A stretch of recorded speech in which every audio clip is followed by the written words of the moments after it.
Hola, buen dia. It's me, Peppermint.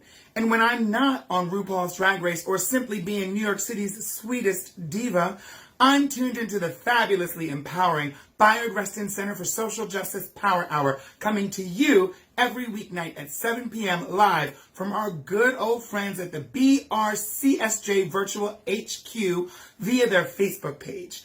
Tune in tonight. Need in every community a group of angelic troublemakers.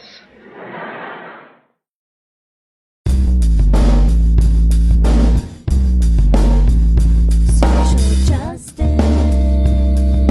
power hour, power hour, power hour. Social justice, power hour, power hour, power hour.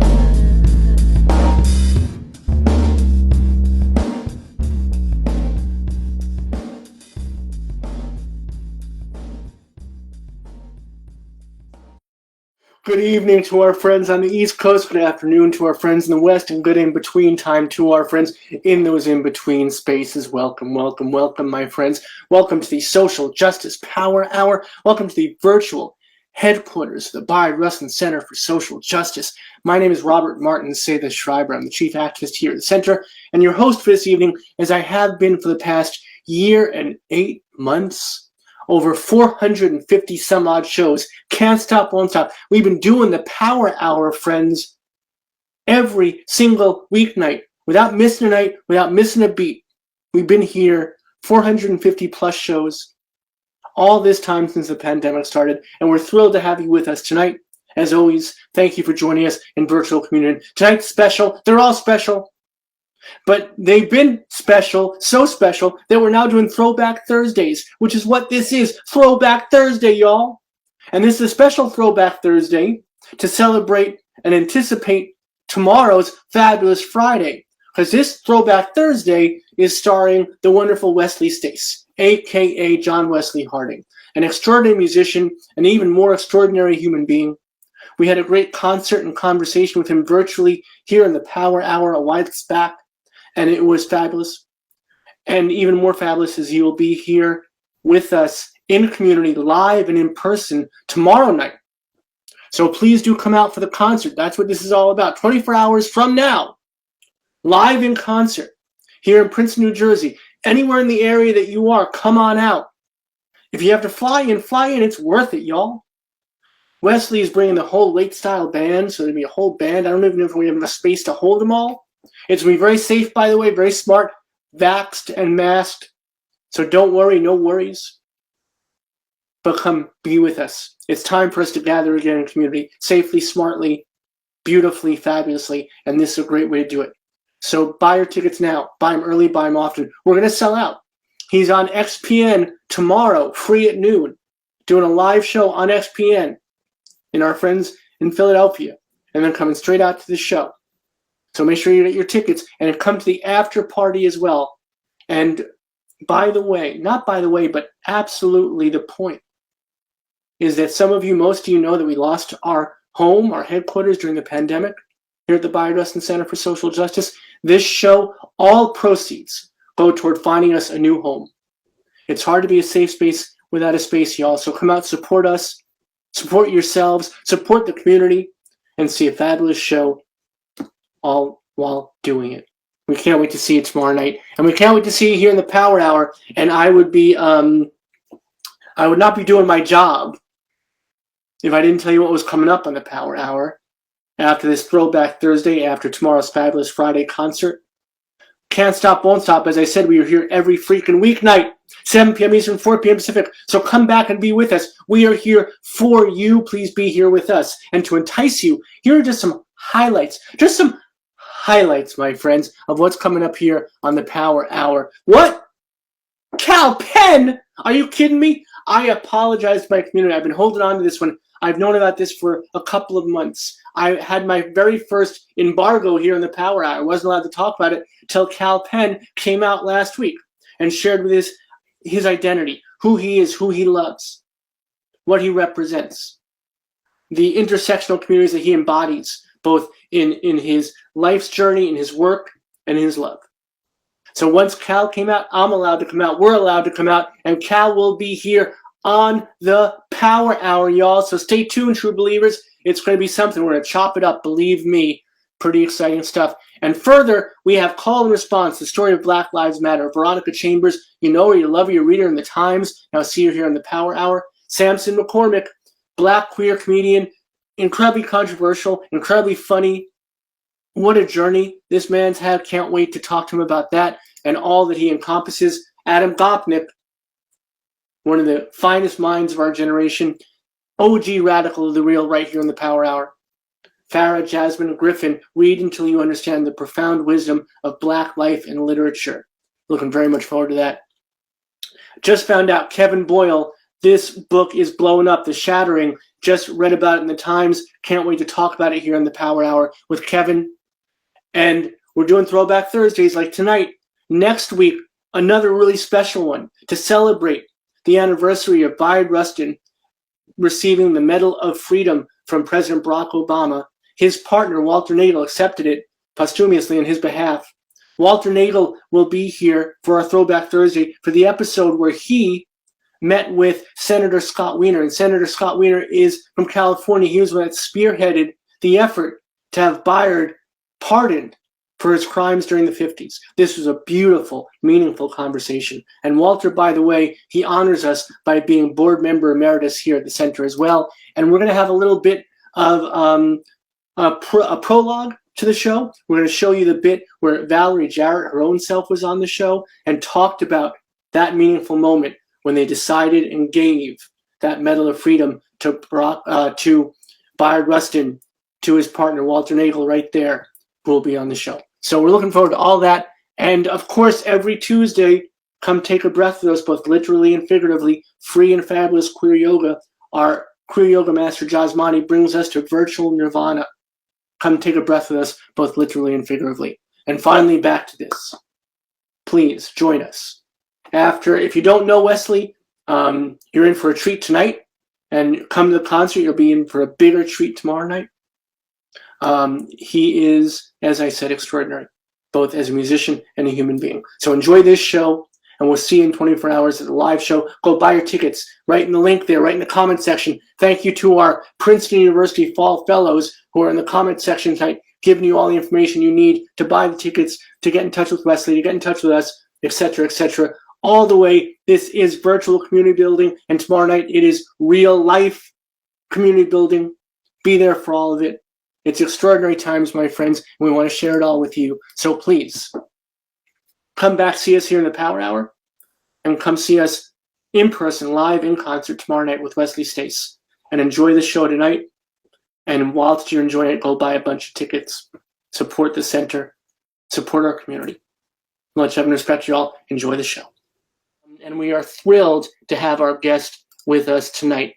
Thrilled to welcome Renaissance man Wesley Stace, a.k.a. John Wesley Harding, to our Social Justice Power Hour in this intimate concert and conversation.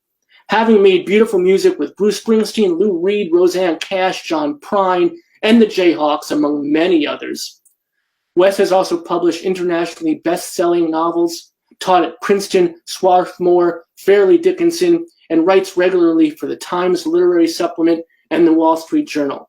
In short, Walt Whitman be proud. This cat contains multitudes.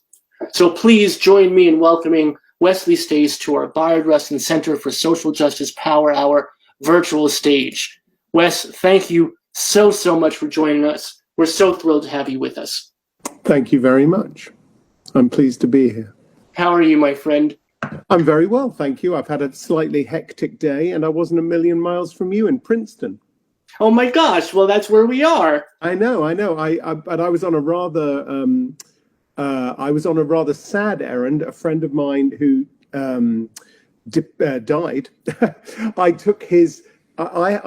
He was a friend of a friend, really, and I was given the task of taking all his CDs to the Princeton Record Exchange to trade them for charity, you know, for cash that we would give to charity. And CDs aren't worth very much money these days. You know, it's LPs people want. They don't really want CDs. So I made a grand total of $80 at the Princeton Record Exchange, which is great.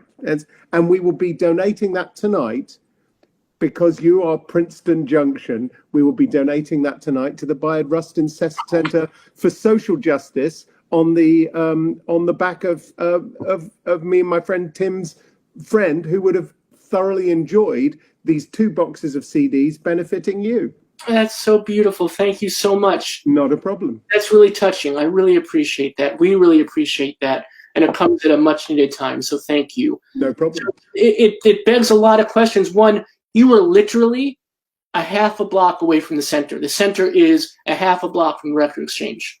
Crazy. I was only in this. I parked outside because I had these huge tubs of CDs and then also some LPs. And then I was in there for, 2 hours while they sorted them out, and I browsed, and then I left again. So there wasn't really a lot of room for maneuver today. But next time I'm in Princeton, which is not as often as it used to be, I must say, because I taught there for 3 years every Tuesday, or for certain semesters every Tuesday, and my regular thing was having lunch, going to Princeton Record Exchange, teaching for a couple of hours, and then driving back here again.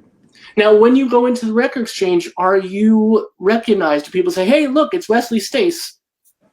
Yes, actually. And well, one time when I was in there, the guy who owns it is a really nice man called John Lambert. So if you don't mind, I don't mean to interrupt you, my friend, No. but John Lambert is a hell of a guy.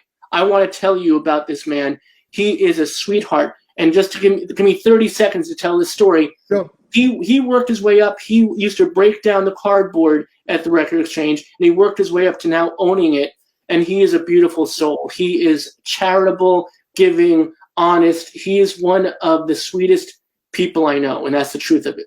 Well, super great guy, and also he's turns out to have been a bit of, I think, people who run record stores, they know about music. And one time when I was in there, he kind of said hi to me, and so we've kind of remained in contact. And it was him who I rang yesterday, and I said, look, I have all these CDs. Can I book an appointment with you? And so that's why it was a complete coincidence that I was close to there today. But he's a super great guy. And in fact, the funny thing was, I just had I don't have a copy of it, but I put out this single a little while ago. Beautiful. A lyric book. It was my lockdown project.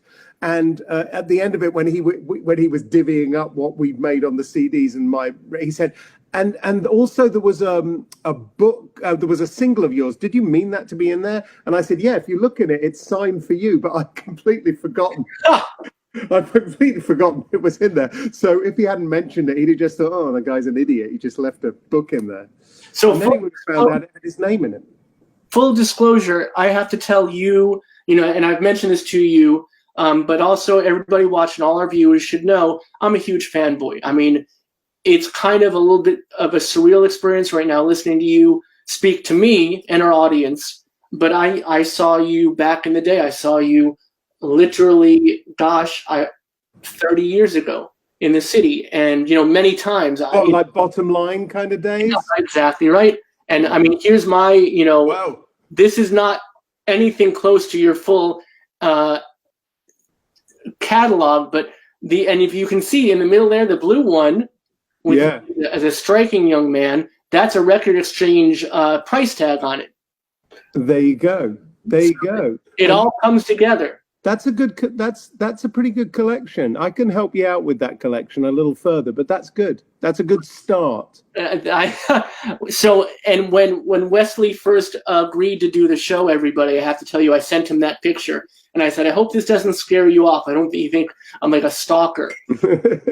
No, but one thing I will say, there's nothing wrong with people having large collections of my music. I approve of it. And if there's anybody watching who does, just ask questions in the chat and I'll address them.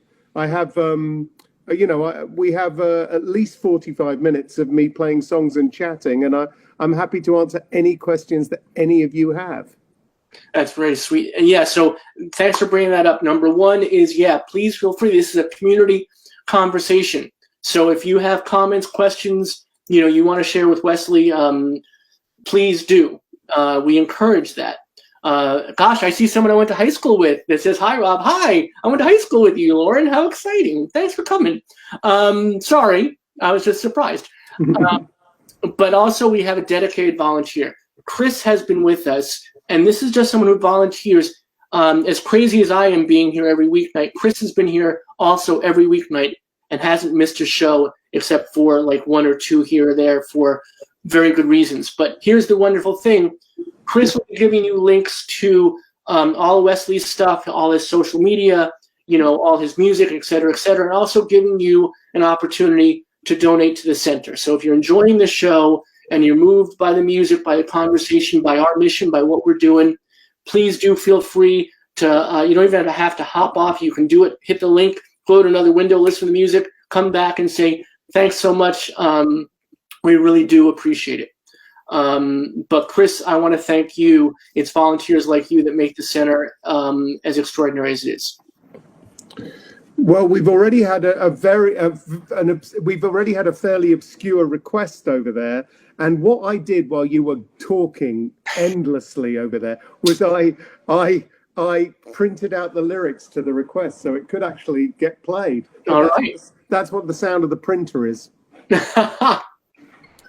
So do you want to let's give the people what they want, right? Yeah, but it's not going to be that song immediately. I'm going to have to work up to that one, if at all. Yeah, we hear a song. We have to tease them a bit. Do you want to hear a song? Yeah, please. Okay, so this one's called Mr. Tangerine Man, and it was written 4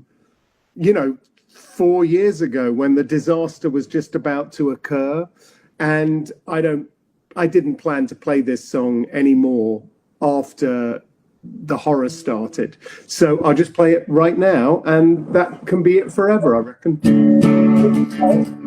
Just let me give everybody a little caveat. So Wesley Stace is a known quantity. His music is known, his songs are known, and Facebook may just, as you start playing, say, I know that song is copyrighted, and they might bounce us off.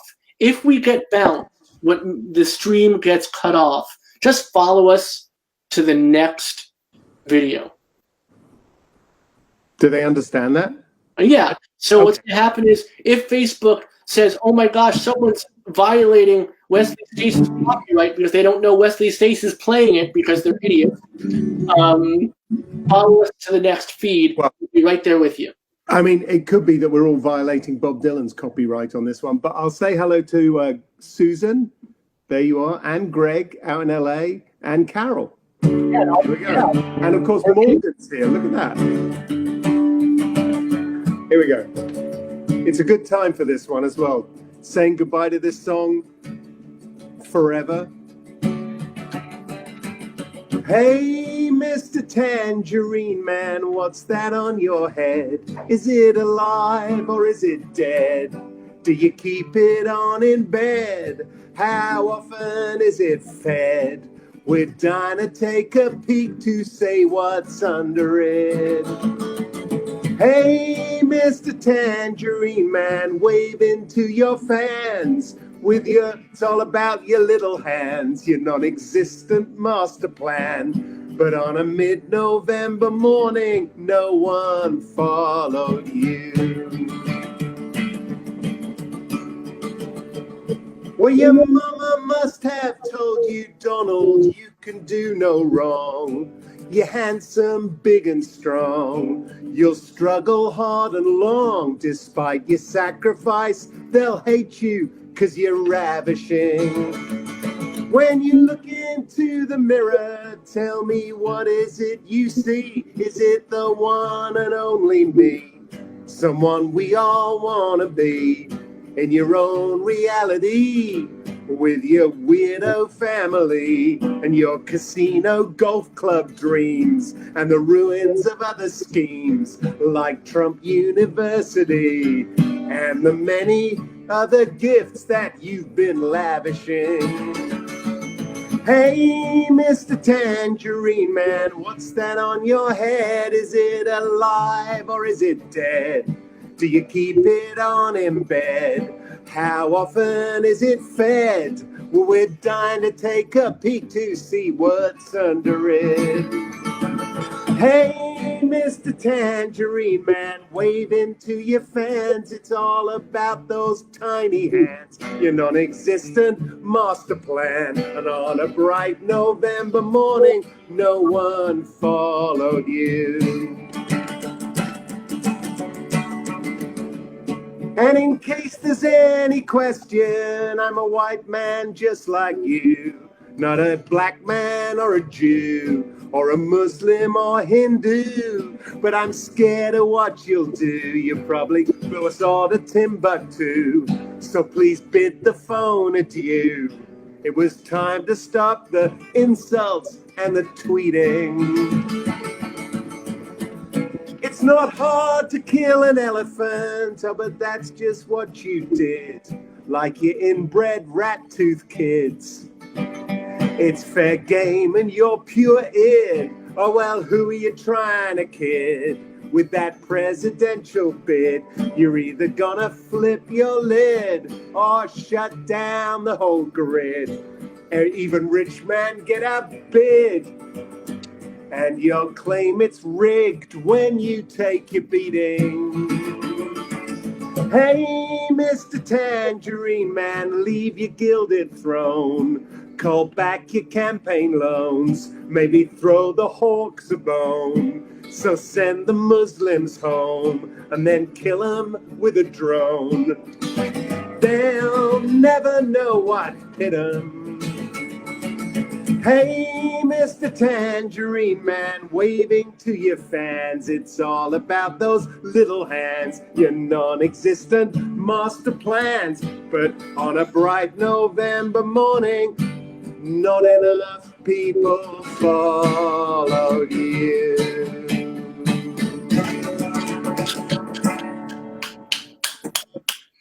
Really wonderful. That's... I don't know. I tell you what, I don't know. You know, I know Bob Dylan's famous for not committing to any particular political party and not, you know, he very, very rarely comes out and, you know, says what he truly believes in. But just the fact that he didn't close that song down when the Believer magazine put it up on their website with the Philadelphia Folk Festival. I mean, he could have got that taken down like he did. You know, he killed the... Do you remember the Grinch project? Did you ever see that? The Dr. Zeus Dylan project? Yeah. You know, when the guy did the Dylan song, and that got taken down in a heartbeat. So I always thought perhaps he didn't mind. So that was wonderful, and so timely. You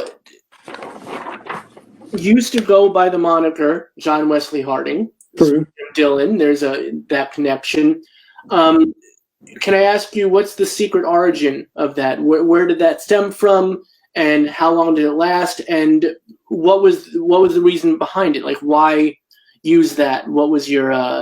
Well, you know, my real name's Wesley Stace, and when I started making music, I was at Cambridge University. I was doing a PhD.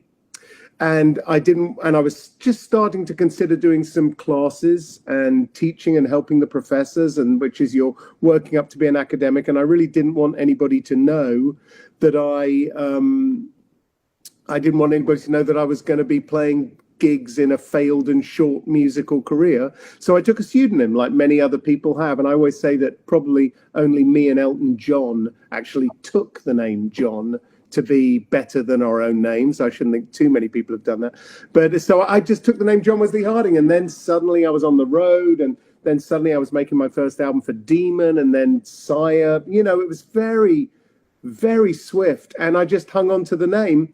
And then when I started writing my own novels, which was more like, I don't know, 2000 millennium or something like that. I'm not good with the dates.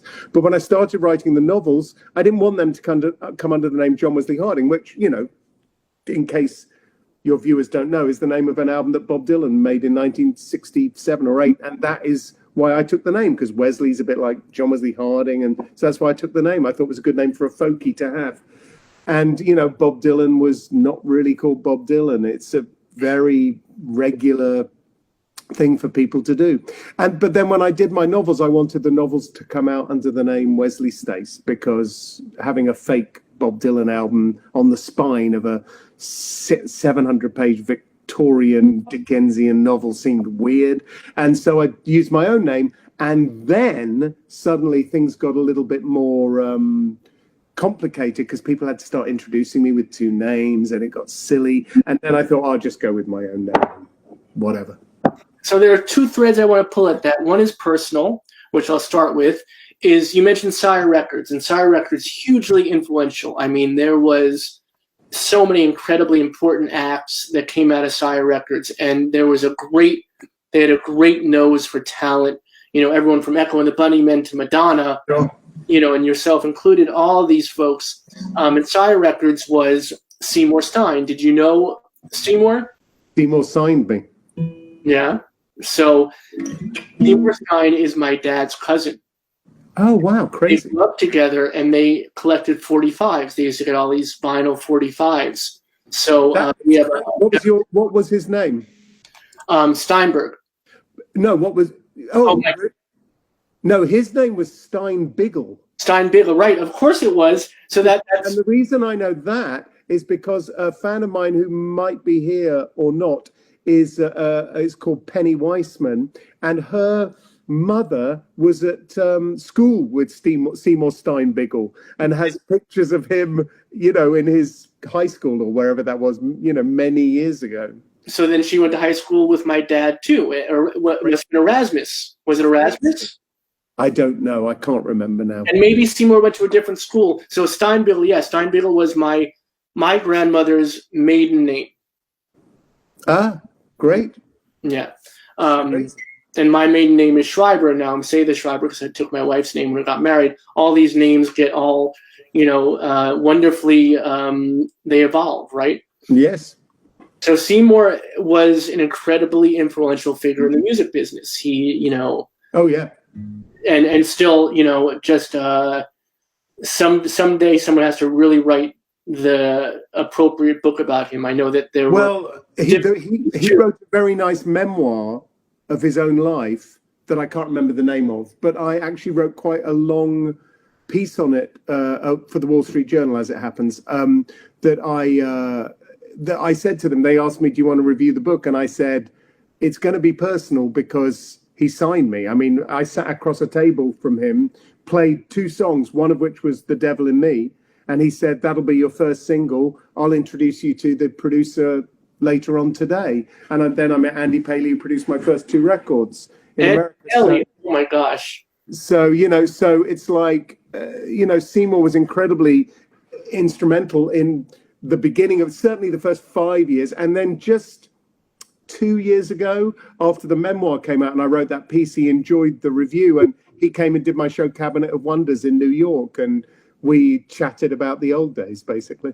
That's beautiful. Yeah. So when my mom watches the show the morning after. So here you go, Mom. Here's a shout out to you and to Dad, and to Seymour Steinbigel, and how he started the career of this great musician. And I'm going to play a request now. It's in fact, I'll play two requests. I think I've got one request there, and then one other song I haven't played in 1,000 years. This one's off a recent album that I made with the Jayhawks, and I'm playing this for Morgan tonight, who requested it. Oh, but you can't see my glorious guitar playing. Here we go.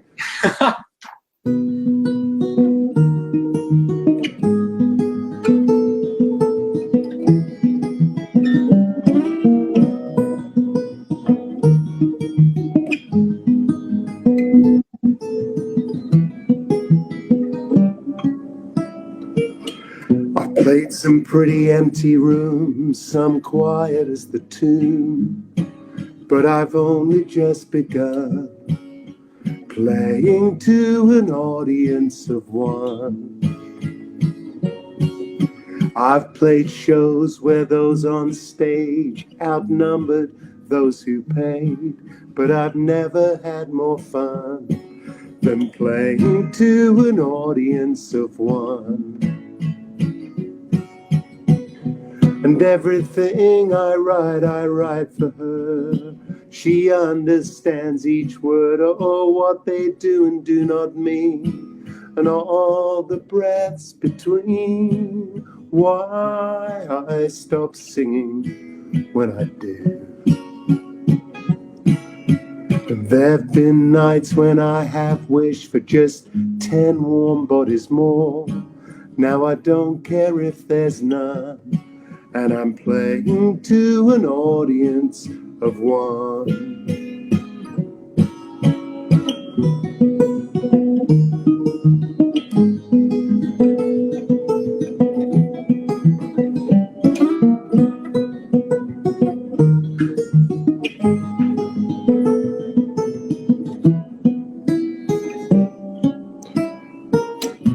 And everything I sing for her, with the help of my guitar. Oh, she knows where I'm going, and there's no end to the show.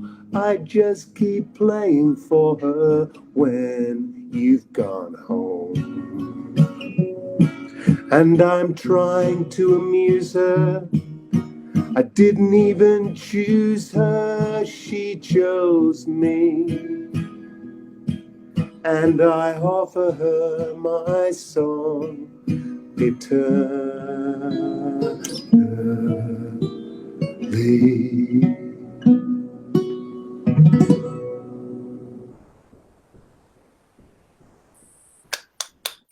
Thank you. Beautiful. Thank you. And this is this. Let's see how this goes. This was on my very first EP that came out in America called God Made Me Do It, and somebody asked for it in the sidebar. And it's a difficult song to play live nowadays because a lot of people don't know it. And it's, well, let's see. It's called The Rent. And it was one of my first ever heroes in music was a guy called Tom Robinson, who had a huge hit single in England called 2468 Motorway. And he had an amazing song called Glad to Be Gay that I played recently at Sing If You're Glad to Be Gay, Sing If You're Happy That Way. And I sang that recently at a night of the greatest protest song you've ever heard. And I sang Glad to Be Gay, which is a great song. And in the movie of the Secret Policeman's Ball, if anybody has not seen that movie, I recommend it because apart from the fact that Pete Townsend plays Won't Get Fooled Again acoustic when people didn't do that unplugged thing, and Tom Robinson and all the Monty Python people, it's a wonderful variety show, probably very influential on Cabinet of Wonders. And Tom Robinson, I supported him very early on in my career, and he was very, very helpful to me, and he produced a number of songs for me, and his favorite song of mine was Save a Little Room for Me, but this was the song that he produced the best for me. I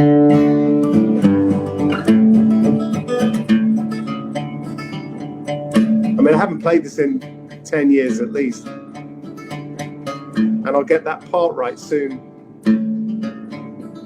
There you go. Hello, Peter. Well, the doors, they all now closing, the shutters drawing to. Guess it's you and me left alone at last, both looking for someone to shoot.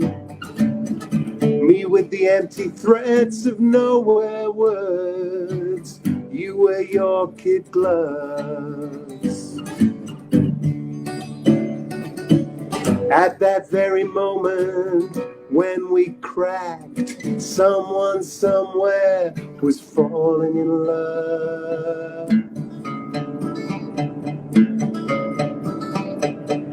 Guess it's turn to face down time, and is this gonna hurt? I traveled 9,000 miles to give you a light, I've scrabbled in your dirt, but even our sheets are clean now. Our records, our slates, and our thoughts. If you even half cared, you take that rose out of your hair, wear mourning like you ought. 'Cause I don't wanna push, I don't wanna pull. We rented this room together, but baby, I can't face being tied up in this love is not forever.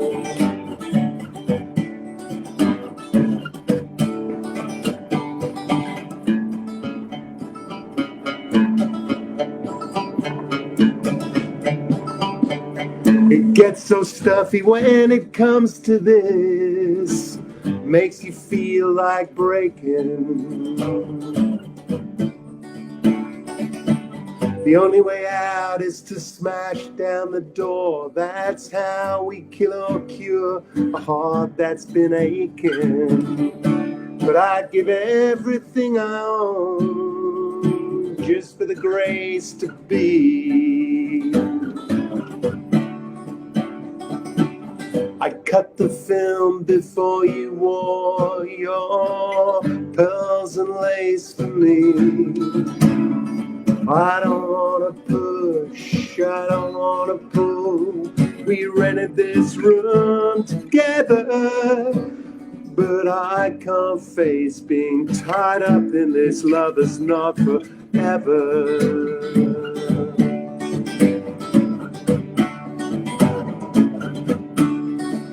Well, there are two sides to every story. You know, there's more sides than I can imagine. To every woman and every man who ever tried their hand at living.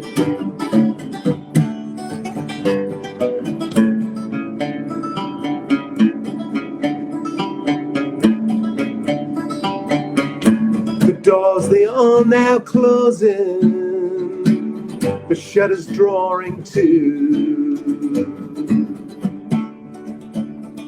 I don't think that we can move forwards from here. It's not all up to you. The second hand is frozen. The minute hand is sublime. We're slower than slow motion. How are we gonna pass the time?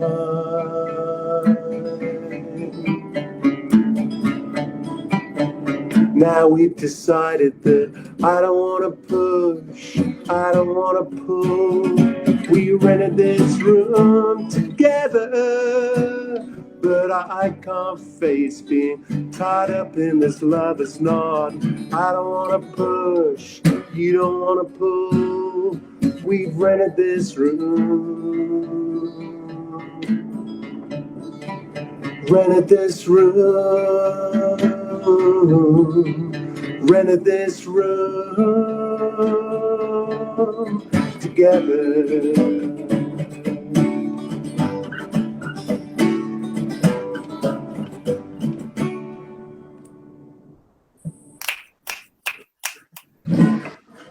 So wonderful. My screen went dark because I hadn't touched it in so long. It went to sleep a bit. You couldn't tell that, right? No, I was lulled, and I forgot that I was actually hosting the show, and I was so enjoying it, and I was sitting back. Oh, I have to. I know exactly what you mean, because sometimes when I'm doing the Cabinet of Wonders, I'm flitting on and off stage and having a drink and looking after people in the dressing room, and I completely forget that there's a show involved, which there isn't really in the end.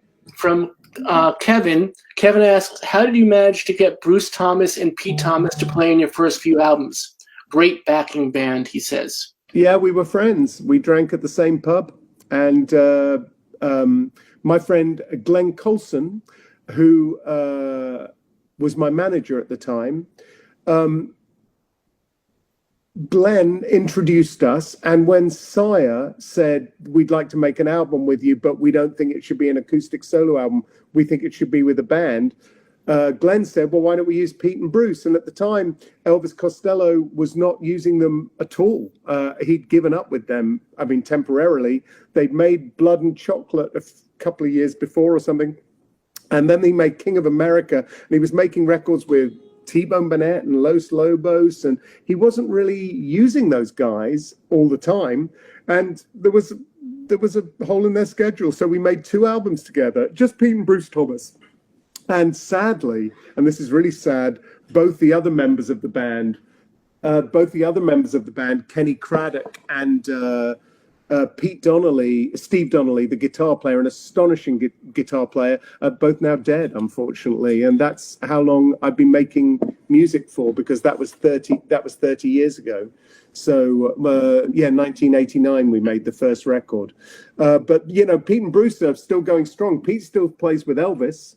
And I don't know who Bruce plays with, but he's an astonishingly great bass player. We're still in touch on Facebook. I want to play my new single, which was really my last single, and it's what John from Princeton Record Exchange found free in his record box today. He's a lucky man. And this is called here's the single, and it's called Can't Read the Signs. It's got a crazy key change in it, which I'm not going to tire myself out doing. I'm just going to move the capo up the fret. It's easier. Anyway.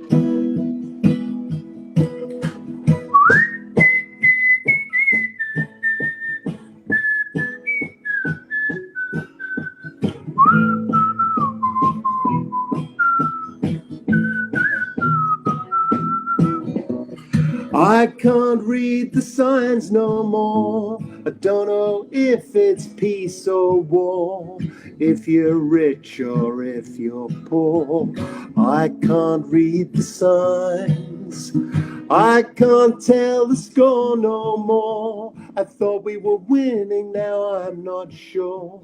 Well, tell me what the scoreboard's for if I can't read the signs. I used to intuit everything, I was into it way back then.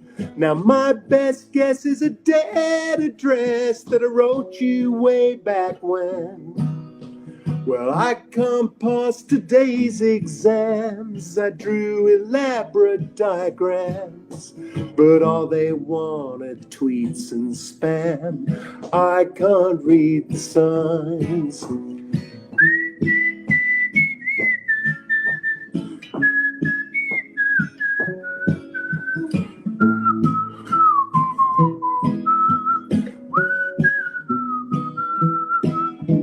I used to intuit everything, I could see through it way back then. Now all that's left to me is a cup of tea and thoughts of Madeline. Ba, ba, ba, ba, ba, ba, ba, ba, ba, ba. I can't sense the vibes today. If you're straight or if you're gay, it doesn't matter anyway. I can't read the signs. I don't know the rules no more, whether it's against the law, if it's both or either or. I can't read the signs. I can't read the signs. Couple of funny chords at the end. They've got a little jazzy at the end there. You are a jazzy guy. I have to say, your voice is so strong and wonderful, and always been in love with it. I mean, just for. Well, that's very nice. That's very nice of you to say. And like with everything in life, my voice has got a million times better as I've got older. Way better. I sing. I mean, I can barely even listen to me singing on particularly my first record. Second one's kind of okay, but yeah, you know how that is. We all do everything better as we get older. We just generally become less interesting because we're older. I disagree. We have one question, if you don't mind, from the comment section. Kate's asking, when will your next novel be published? Well, that's an interesting question. You know, I've slowed down a bit to let the rest of you keep up. You need to keep up to pace with my novels. There's been 4 of them, and then I wrote that book with Mark Morris called Out Loud, which you should have that on the. I bet I've got a spare of that I can send you. I bet I have. Yes, I do. And it's a beautiful novel about America's foremost choreographer who just happens to be a profoundly out gentleman called Mark Morris, one of my best friends, and he and I wrote his memoir together, which I had to do. I had no choice. Why? Because I suggested it in the first place. Well, there you go. So he then said, he said, no way. And then he said, I've thought about it. I'll do it, but I'll only do it if you do it. And then I had to do it. So it's a really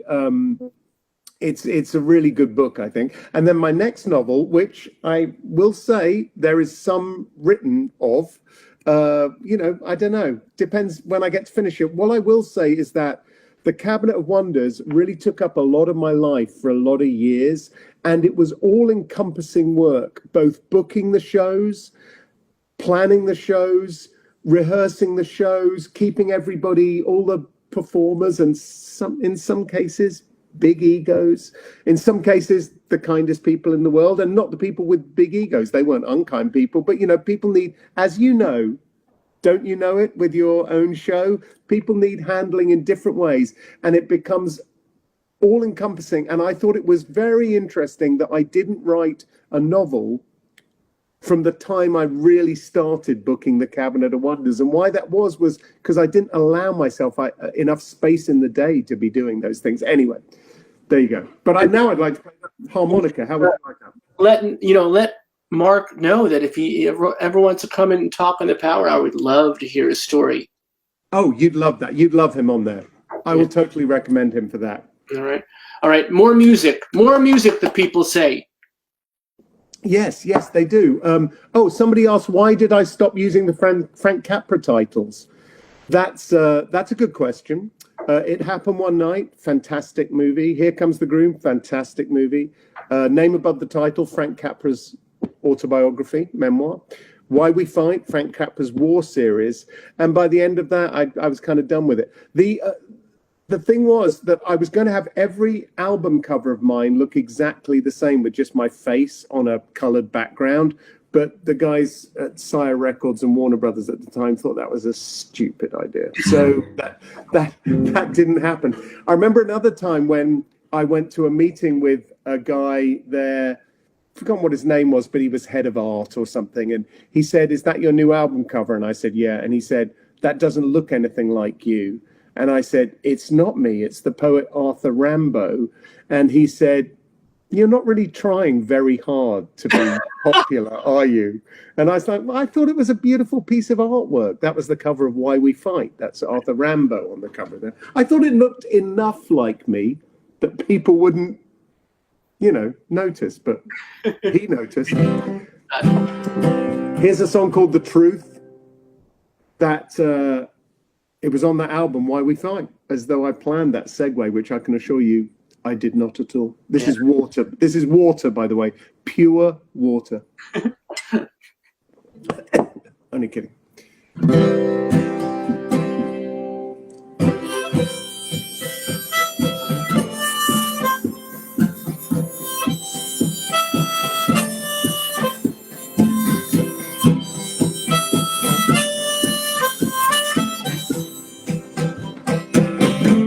Well, I was arrested for disturbing the peace.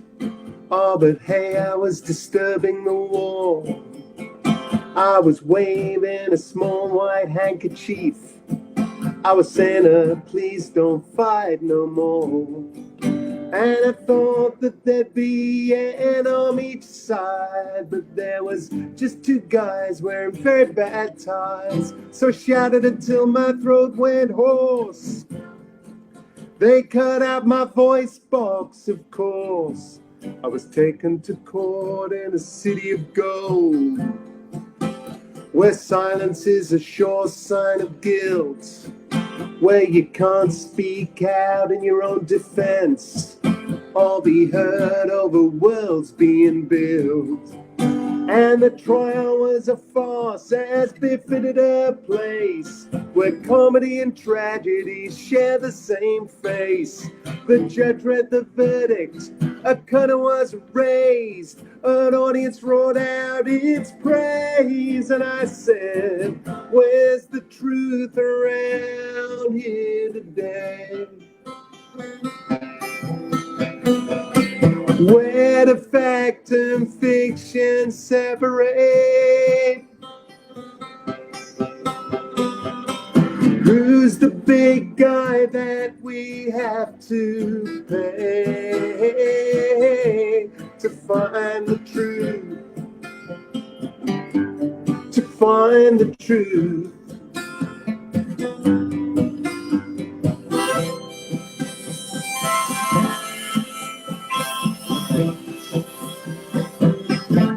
Well, it all made the news, but the story was wrong. And the photo wasn't even of me. And the great God I love, he intoned from above, you should not sniff at free publicity. But it wasn't the voice I'd expected to hear. It was thin and unclear, like Richard Gere. Somebody said, God's had a bad fall, that's God's manager, taking his calls. And I said, where's the truth around here today? Where do fact and fiction separate?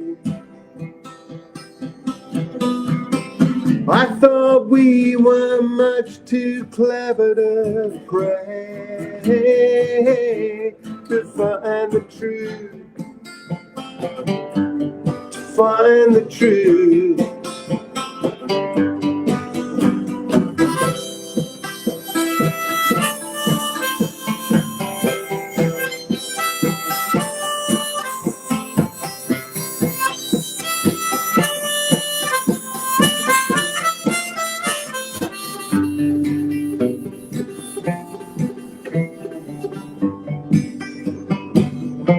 I was put in a cell for the whole afterlife, but my mind was just as free as it could be.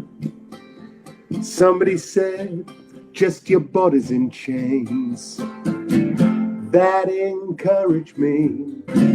No one wants to be the one to say, where's the truth? Where's the truth? Where's the truth in this world today? Good. Hey. Woo-hoo. Hey.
Thank you.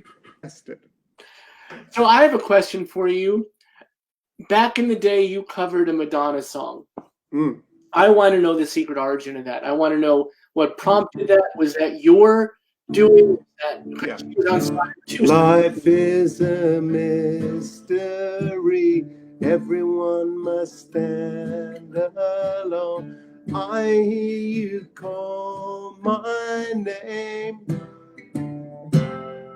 and it feels like home. When you call my name, it's like a little prayer down on my knees. Won't you take me there? Midnight hour, I can feel your power, just like a prayer. You know I'll take you there. I mean, you know, so I'm on Sire Records, and Sire Records' big artist was Madonna. You know, that's what made Sire Records their $1 million. They'd had Depeche Mode, or they were yet to have Depeche Mode, but Seymour discovered Madonna. I mean, that's the thing he was most famous for. And I was a big Madonna fan. And I was a big fan of ABBA. I always liked, it's why the folkies never really warmed to me, because I like the pop music as much as I like the folk music. And so we were thinking of, well, we weren't. There was a day, an extra morning to do some songs in the studio. And they said, we have a Christmas album coming out. So I said, okay, I mean, literally, I'll write you a Christmas song tonight. And that was the one on, I focused the God Made Me Do It EP because I did The Rent. There are only 4 songs on that. And that is Here Comes the Groom, the first song from the first American album. The Rent, which I sang, Like a Prayer, which I also sang, and Talking Christmas Goodwill Blues. I wrote that in the night and recorded it the next morning. I remember ringing up my mother at midnight in LA. This was before the internet, to ask her what the correct lyrics to the 12 Days of Christmas were, because I couldn't remember them. And I was like, I knew she'd know. So she dictated them to me over the phone. And I went in and recorded it. And then, and the Madonna song, I kind of worked it out because, you know, when you're at your parties with your friends at university, they don't want to always hear you playing your own songs. And so I learned a lot of goofy covers. I used to do a version of, well, women, not girls, rule my world. They said they rule my world. At your age, you know, I used to do a lot of goofy versions of songs. I remember Morgan and I kind of met through this guy, Stephen Page, and he had a fantastic version of Pinball Wizard. That was ever since I was a young boy, I played the silver ball from Soho down to Brighton, played them, and it was, you know, to that Johnny Cash song. And the Bare Naked Ladies did that when I first met them, and I totally dug that because that's what I used to do. And one of them was Like a Prayer. Life is and the thing was that it bugged people at the time. Well, it didn't bug people. People liked it a lot, but it freaked them out because they couldn't work out whether I was joking or being serious. And to me, of course I was being serious. It's an amazingly great song, Like a Prayer. And I was just playing tribute to it in an acoustic way. Now, when I was a kid, people didn't do, you see now there's a whole, I nearly swore there, but there's a whole...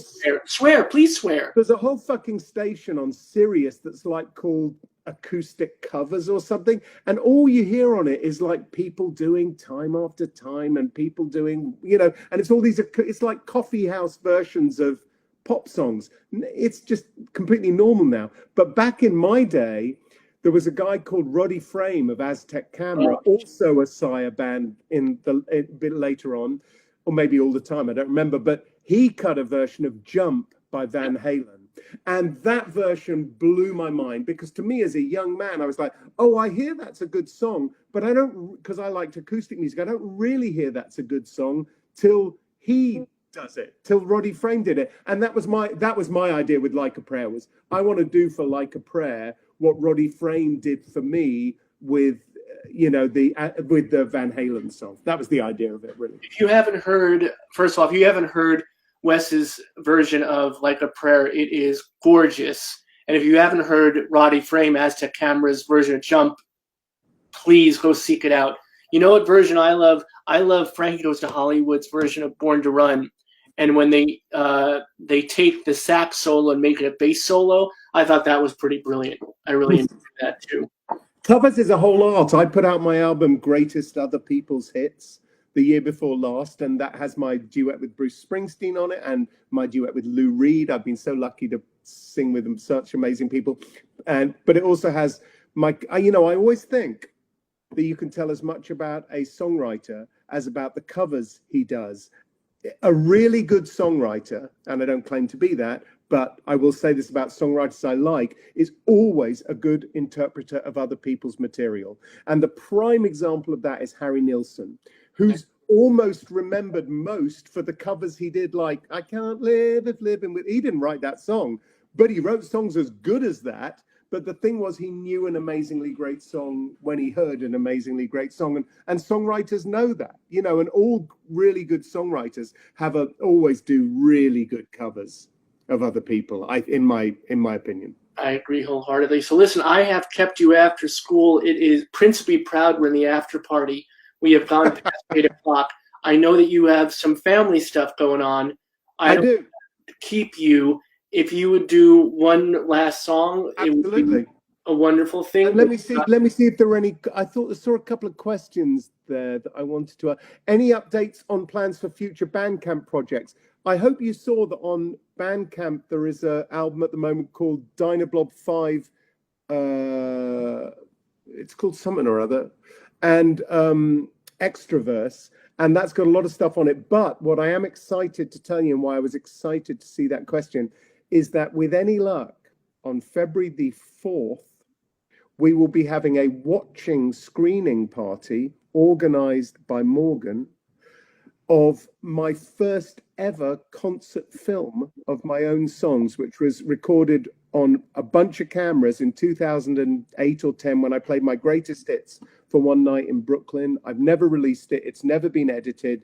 It was a good lockdown project. My friend Tom is editing it. It'll be done very shortly, and I will be releasing that as a whole live album, though wise fans of mine have heard some of it before on the extra disc that came with Who Was Changed and Who Was Dead. And so I'm excited to say that on February 4th, we will be having a watching party, and that will be my next Bandcamp project, and it's going to be called Don't Look Back Now. And what we released before was a 12-song live album. What we are now releasing is a 17-song live album, and free with that, an hour and 25-minute edited movie of the whole show, which is happening at the moment and which I'm seeing stuff of daily. So that my next Bandcamp project is a concert film from 2008 featuring Robert Lloyd, Chris von Snyden, Denny Benet on the violin, one duet with Josh Ritter, and that's the album. And no one's ever seen the film before, and so I am excited to tell you that, and I will get news. Oh, happy birthday. Is that, when's your birthday, Alison? February the 4th? Could be. Yes. Were you at the Union Hall show, Alison? I think you weren't you? I think I've got a picture of you that night, actually. Yes, the Union Hall shows. I think, were you wearing this? No, it's before the, were you all wearing the Sluts t-shirts that night, or was that another night? Yeah, there's stuff going on. Okay. Well, I love your fan base. Your fan, their family is beautiful. It's such a beautiful thing to see.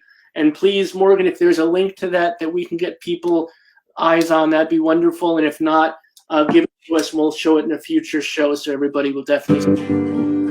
I'll leave you with one more song, just a fun one so you can go home with. I was watching The Sound of Music recently, and I heard my favorite things, famous song. Didn't do it for me. Didn't do it. So I decided to write a song about my least favorite things. Oh yeah, you were.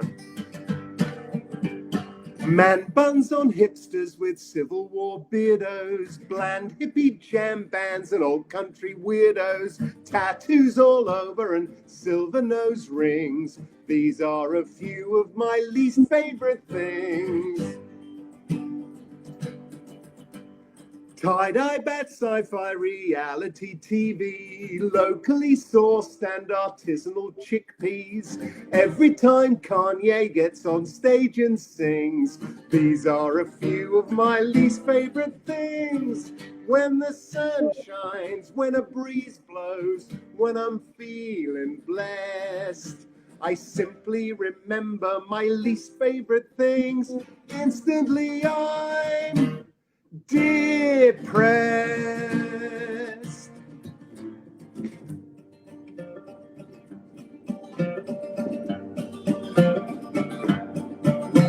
Nipple clamps, tramp stamps, and facelifted faces. Clueless car parkers who take up 2 spaces. Auto-tuned Spotify, a bass with 5 strings. These are a few of my least favorite things. T-shirts with messages, YouTubers, Twitter, Facebook and selfies, and slobs who leave litter. Many musicians, that still includes Sting. He's at the top of my least favorite things. Dream your best dream, cling to something that might help you cope. But learn from the list of my least favorite things. Literally, there's no hope.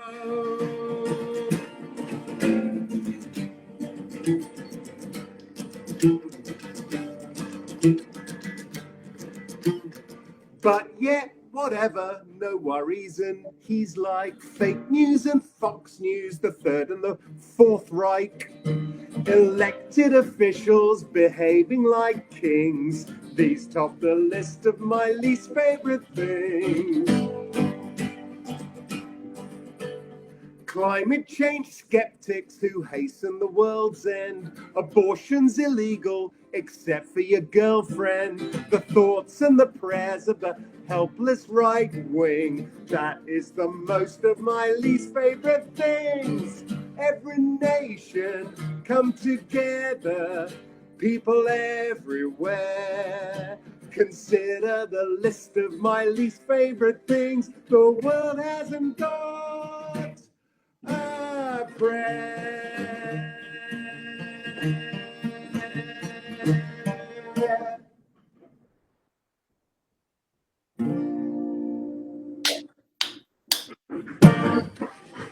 This has been such a wonderful evening. We cannot thank you enough. The one thing I say, I resemble that remark about message T-shirts. I apologize profusely. I could take it off if you want. I could. What is that? What does it mean? I mean, is it a Sting quote? What is it? No, this is Bayard Rustin. Bayard Rustin says. Oh, right. So why are you apologizing for it? Because you said message T-shirts. Oh, I see. I didn't get your point of view at all. It's a fantastic message. Well, thank you. So this is I'm allowed this one. Oh, yeah, totally. And also, let me point out about that song that I wrote. A friend, actually, Andy Paley, my first producer, sent me a lyric to that song, and I kind of futzed around with it and, made it say the things I wanted to say. And my daughter heard me sing it once. She went, "Dad, those are literally all your favorite things you're singing about. Why are you saying that?" I was like, "What are you talking about?" She's like, "Twitter, you're on it all the time. Facebook, you're on it." I was like, "Well, I don't like Sting, though." I don't know who he is. My friend, this has been wonderful. So I had an epiphany hearing you talk about the Record Exchange, knowing it's a half a block from the center. We have always done this show virtually. I lay down the gauntlet. I say we need to meet in Princeton at the center, which is a half a block from Princeton, do a socially distant but live show. Do the first ever Social Justice Power Hour live and in person, as it were. Well, absolutely, I agree to that. And I also want to say hello to a very good pal of mine who's just popped up. I see his name there, Mr. Mark Sender. Happy New Year to you, my friend. No, I would love to do that, absolutely. And I might say also that I have been in quarantine, as it were, lockdown, as we all have, since March the 8th. That's my wife's birthday. And I planned my tour. I'd been on tour for 2 months, from January till 5th till March the 7th. And I planned to come home for her birthday. And we went out to dinner on March the 8th. her birthday, and we literally didn't leave the house for another 6 months. And I have not done one, like Facebook concert, or I did one for George and Marie Popichak, who are here in Pittsburgh. And I have not done one, one that I've done kind of for money, as it were, like, when you play for tips, as it were. And so obviously what I need is a cause. So you can provide me with that. It's our pleasure. We are honored that you would take up our cause, and it's so meaningful. And we for our viewing audience, you and I first talked one day. It was a couple weeks back on the phone. There's still phones, and we both knew this was going to happen. We'd go totally overtime. We'd be in the after party, and we warned each other against it, but we knew it would happen. But I am going to go because we have a family movie night every Friday, and I can't let that skew too late tonight. I cannot let it skew. So yes, you are relieved of your duty. Thank you, my friend. We will see you again. Absolutely. It was a pleasure to meet you. I thank you very much for asking me to do it. And also to all the guys whose names I recognize in the right-hand column for me. It's very nice to see you. Thank you for continuing to support me throughout all this craziness. Thank you. Love and respect, my friend. We will see you back here in the Power Hour. We are thrilled to have made your acquaintance and now become friends as well. Okay, good. Be well. Best to your family. Good night. So that is Wesley Stace, everybody. What a wonderful evening. I promised you, I know that there are literally hundreds of his fans watching tonight. Thank you for that. And for those of you in our community who maybe weren't as familiar with his music, gosh, what a gift we give you tonight, right? He is phenomenal. His heart is as big as it is talented. And his energy and spirit was so welcome tonight. We so needed it, didn't we? When I tell you, how many tickets did you buy? If you haven't bought them yet, go buy them. They're selling out. They're right there in the comment section. Go buy tickets for the show. This is the show tomorrow night. Literally, like 24 hours and some minutes from now, Wesley and the Late Style Band in full force will be taking the stage. So come out and join us, y'all. Buy a ticket for yourself, buy a ticket for a friend, buy a ticket for an enemy who will become a friend. Join us. You will not regret it. You will celebrate it. And by the way, again, very smart, very safe, vaxxed and masked, so no worries. And stay for the after party. The after party is going to be fabulous. We're doing tea and scones and clotted cream, the whole deal for Wesley to make him feel at home. And again, all proceeds go toward finding us a new home. For those of you who don't know, we lost our headquarters during the pandemic.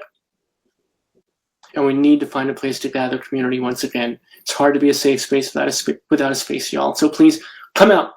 Be with us. We look forward to seeing you. We look forward to seeing you. Until soon, my friends. Much love and respect. Be good to each other. Be good to your friends, family, chosen or otherwise. And be good to yourselves. You need it, and we need you here with us. We need in every community a group of angelic troublemakers.